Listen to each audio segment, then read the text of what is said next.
मूर्खता का ज्ञान। एक कहानी एक समय की बात है। एक हरे भरे गांव में अरण्यक नाम का एक युवक रहता था। अरण्यक स्वभाव से अत्यंत सरल था, पर लोग उसे मूर्ख समझते थे। वह दुनिया की चतुराई और छल कपट को नहीं समझता था। वह मानता था कि सब लोग उतने ही सच्चे और सीधे हैं जितना कि वह स्वयं। गांव से कुछ दूर एक महान ज्ञानी महात्मा रहते थे, जिनका नाम तपस्विनी था। लोग तपस्विनी के पास ज्ञान प्राप्त करने जाते थे। एक दिन अरण्यक भी तपस्विनी के पास पहुंचा। उसने विनम्रता से कहा, गुरु मां, सब लोग मुझे मूर्ख कहते हैं।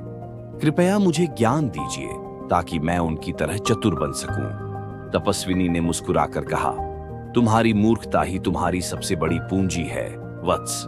पर यदि तुम ज्ञान चाहते हो तो एक काम करो। उन्होंने अरण्यक को एक अनोखी घड़ी दी, जिसमें कांटे तो थे पर अंक नहीं थे। तपस्विनी ने कहा, इस घड़ी को ध्यान से देखो। जब यह घड़ी तुम्हें समय का सही अर्थ समझा देगी, तब तुम्हें ज्ञान मिल जाएगा। अरण्यक वह घड़ी लेकर वापस गांव आया। उसने कई दिन तक घड़ी को देखा। उसने सोचा कि समय का अर्थ धन कमाना है, तो उसने कड़ी मेहनत की। पर वह संतुष्ट नहीं हुआ। उसने सोचा कि समय का अर्थ शक्ति है, तो उसने बलवान बनने का प्रयास किया। पर घड़ी चुप रही। उसने सोचा कि समय का अर्थ दूसरों को मूर्ख बनाना है, जैसा कि गांव के कुछ लोग करते थे। तो उसने एक बार झूठ बोलकर देखा।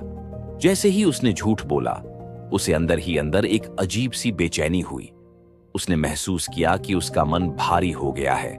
उसने तुरंत सच बता दिया और माफी मांगी। अचानक उस घड़ी के खाली डायल पर एक क्षणभंगुर प्रकाश हुआ। अरण्यक को लगा कि वह पहली बार घड़ी को पढ़ पा रहा है।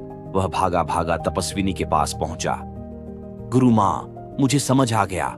समय न तो धन है, न शक्ति है, न ही चतुराई। समय तो केवल वह क्षण है जिसे हम सच्चाई और सद्भाव से जीते हैं। जब मैंने झूठ बोला तो वह क्षण बेकार हो गया। मेरी मूर्खता यह थी कि मैं हर क्षण में अच्छाई खोजता रहा। पर यही मूर्खता मुझे ज्ञान की ओर ले गई, जहां मैंने सीखा कि सच्चाई को जीने में ही हर पल का मूल्य है। तपस्विनी ने प्रेम से उसके सिर पर हाथ रखा। सही कहा वत्स, तुम जिसे मूर्खता समझते थे, वह दरअसल निर्दोष सरलता थी। तुम लोगों की तरह चतुर नहीं बने, जो अपने क्षणों को छल और स्वार्थ में बर्बाद करते हैं। तुमने सीखा कि सबसे बड़ा ज्ञान यह नहीं है कि दुनिया कितनी बुरी है, बल्कि यह है कि तुम अपनी अच्छाई को कितने दृढ़ता से थामे रखते हो। अरण्यक अब भी सरल था, पर अब वह मूर्ख नहीं था। अब उसकी सरलता में एक शांत अटूट विश्वास था। गांव के लोग अब भी उसे साधारण समझते थे, पर अरण्यक जानता था कि उसने मूर्खता के रास्ते पर चलकर सबसे शुद्ध ज्ञान प्राप्त किया है।